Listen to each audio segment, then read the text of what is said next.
नमस्कार and welcome to समाधान। साथियों, उम्मीद है कि आप सब अच्छे होंगे और साथ ही साथ आपकी स्टडी भी अच्छे से चल रही होगी।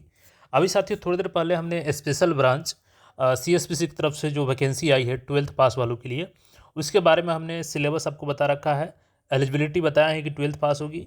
इसके बाद कट ऑफ डेट को लेकर के आपका कन्फ्यूजन था, हालांकि हमने कमेंट में पिन कर दिया है, लेकिन यहाँ भी मैं क्लियर कर दूंगा। इसके अलावा आपका सवाल होगा अक्सर एनसीएल कब का होना चाहिए, ईडब्ल्यूएस कब का होना चाहिए, इन सारी चीज़ों को हम लोग इसमें क्लियर कर लेते हैं। साथ ही साथ दौड़ होगा कि नहीं होगा, ये भी आपका कन्फ्यूजन है, चूँकि आपका सिलेक्शन तो रिटन टेस्ट के आधार पर ही होगा, लेकिन आपका सवाल है कि दौड़ होगा कि नहीं होगा, तो वो भी हम लोग यहाँ पे क्लियर करेंगे। लेकिन इससे पहले आपको बता दूँ, जो चालक सिपाही के लिए परीक्षा दिए थे और उनका पीईटी में जो उनका पीईटी होना है उसके लिए सूचना आ गया है। जो लोग भी इसमें रिटन टेस्ट में सफल हुए थे उनका देखिएगा तो शारीरिक दक्षता परीक्षा कब से होगा, तो 12 मार्च से उनका आयोजित किया जाना है, ठीक है।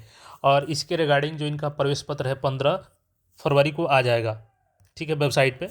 और अगर नहीं आता है तो उसके बाद ये लोग 9 मार्च 2026 और 10 मार्च 2026 को ऑफिस कार्यालय जा कर के वहाँ से डुप्लीकेट एडमिट कार्ड प्राप्त कर सकते हैं।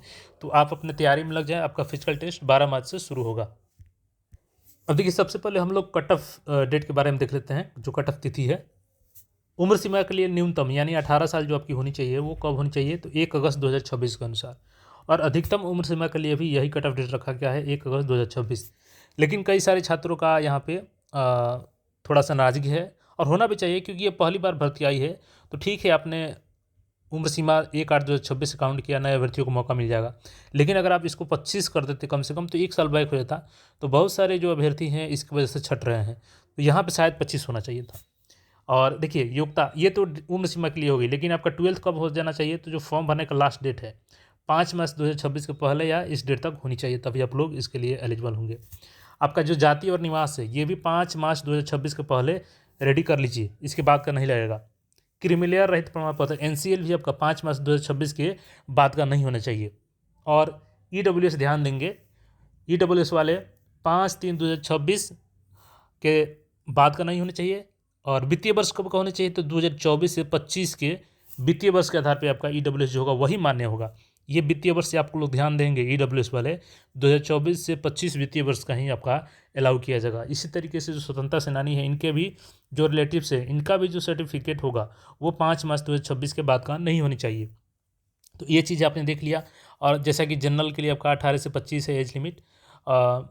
उसके बाद से ओबीसी मेल के लिए आपका है, बीसी मेल के लिए 18 से 27 साल, इनके फीमेल के लिए ओबीसी ईबीसी के लिए 18 से 28 साल, और एससी एसटी मेल फीमेल के लिए 18 से 30 साल है ये एज लिमिट। और इसी के अनुसार है, दोनों 1/8/2026 के अनुसार ही है।